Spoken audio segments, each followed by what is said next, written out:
መዝሙር ምዕራፍ 23 ከቁጥር 1 እስከ 6፣ ማርቆስ ምዕራፍ 4 ከቁጥር 30 እስከ ምዕራፍ 5 ቁጥር 20። እግዚአብሔር እረኛዬ ነው፣ የሚያሳጣኝ የለም። በለመለመ መስክ ያሳድረኛል፣ በዕረፍት ውኃ ዘንድ ይመራኛል። ነፍሴን መለሳት፣ ስለ ስሙ በጽድቅ መንገድ መራኝ። በሞት ጥላ መካከል እንኳ ብሄድ አንተ ከኔ ጋር ነህና ክፉን አልፈራም። በትርህና ምርኩዝህ እነርሱ ያጸናኑኛል። በፊቴ ገበታን አዘጋጀህልኝ፣ በጠላቶቼ ፊት ለፊት። ራሴን በዘይት ቀባ፣ ጽዋዬም የተረፈ ነው። ቸርነትህና ምሕረትህ በሕይወቴ ዘመን ሁሉ ይከተሉኛል። በእግዚአብሔር ቤት ለዘላለም እኖራለሁ። አሜን። እርሱም አለ፣ የእግዚአብሔር መንግሥት በምን እናስመስላታለን? ወይስ በምን ምሳሌ እንመስላታለን? እንደ ሰናፍጭ ቅንጣት ናት። እርሷም በምድር በተዘራች ጊዜ በምድር ካለ ዘር ሁሉ ታናሽ ታንሳለች። በተዘራችም ጊዜ ትወጣለች፣ ከአትክልትም ሁሉ የምትበልጥ ትሆናለች። የሰማይ ወፎችም በጥላዋ ሊሰፉ እስኪችሉ ታላቅ ቅርንጫፎች ታደርጋለች። መስማት በሚችሉበት መጠን እነዚህን በሚመስል በብዙ ምሳሌ ቃሉን ይነግራቸው ነበር። ያለ ምሳሌ ግን አልነገራቸውም። ለብቻቸውም ሲሆኑ ነገሩን ሁሉ ለገዛ ደቀ መዛሙርቱ ይፈታላቸው ነበር።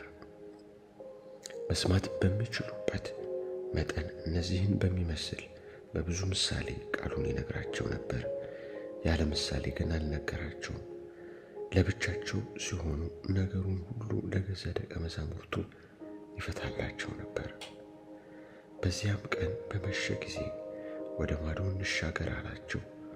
ሕዝቡንም ትተው በታንኳ እንዲያው ወሰዱት። ሌሎች ታንኳዎችም ከእርሱ ጋር ነበሩ።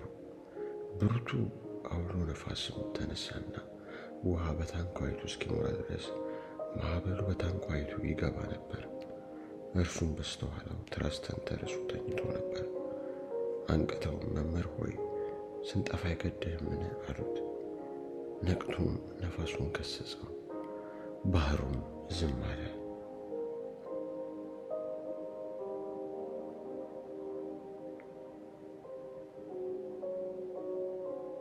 ባህሩንም ዝም በል ጸጥ በል አለው። ነፋሱም ተወ፣ ታላቅ ጸጥታም ሆነ። እንግዲህ የምትፈሩ ስለምን ነው? እንዴትስ እምነት የላችሁም? አላቸው። እጅግም ፈሩና እንግዲህ ነፋስም ባህርም የሚታዘዙለት ይህ ማን ነው? ተባባሉ። ወደ ባህር ማዶም ወደ ጌርጌሴኖን አገር መጡ። ከታንኳይቱም በወጡ ጊዜ ርኩስ መንፈስ የያዘው ሰው ከመቃብር ወጥቶ ወዲያው ተገናኙ። እርሱም በመቃብር ይኖር ነበር። በሰንሰለትም ስንኳ ማንም ሊያስረው በዚያን ጊዜ አይችልም ነበር፣ ብዙ ጊዜ በእግር ብረትና በሰንሰለት ይታሰር ነበርና። ዳሩ ግን ሰንሰለቱን ይበጣጥስ እግር ብረቱንም ይሰባብር ነበር፣ ሊያሸንፈውም የሚችል አልነበረም። ሁልጊዜም ሌሊትና ቀን በመቃብርና በተራራ ሆኖ ይጮህ ነበር፣ ሰውነቱንም በድንጋይ ይዋጨር ነበር። ኢየሱስን ከሩቅ ባየ ጊዜ ሮጦ ሰገደለት። በታላቅ ድምፅም እየጮኸ የልዑል እግዚአብሔር ልጅ ኢየሱስ ሆይ ካንተ ጋር ምን አለኝ? እንዳትሰቃየኝ በእግዚአብሔር አምልሃለሁ አለ። አንተ ርኩስ መንፈስ ከዚህ ሰው ውጣ ብሎት ነበርና። ስም ማን ነው ብሎ ጠየቀው። ብዙዎች ነንና ስሜ ሌጌዎን ነው አለው። ከሀገርም ውጭ እንዳይሰዳቸው አጥብቆ ለመነው።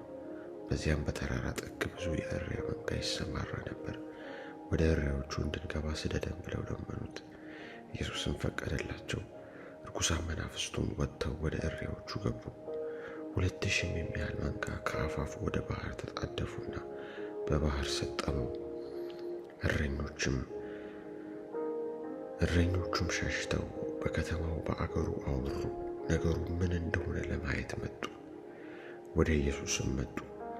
አጋንንትም ያደሩበት ሌጊዮን የነበረበት ሰው ተቀምጦ ለብሰውም ልቡም ተመልሶ አዩና ፈሩ። ያዩት ሰዎችም አጋንንት ላደሩበት ሰው የሆነውን ስለ እሪያዎቹ ተረኩላቸው። ከሀገራቸውም እንዲሄድላቸው ይለምኑት ጀመር።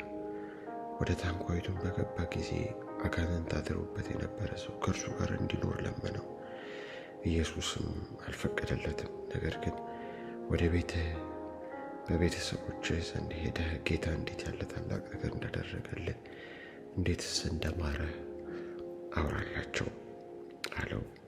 ሄዶም ኢየሱስ እንዴት ያለ ታላቅ ነገር እንዳደረገለት 10 ከተማ በሚባል አገር ይሰብክ ጀመር። ሁሉም ተደነቁ። የእግዚአብሔር ቃል ነው።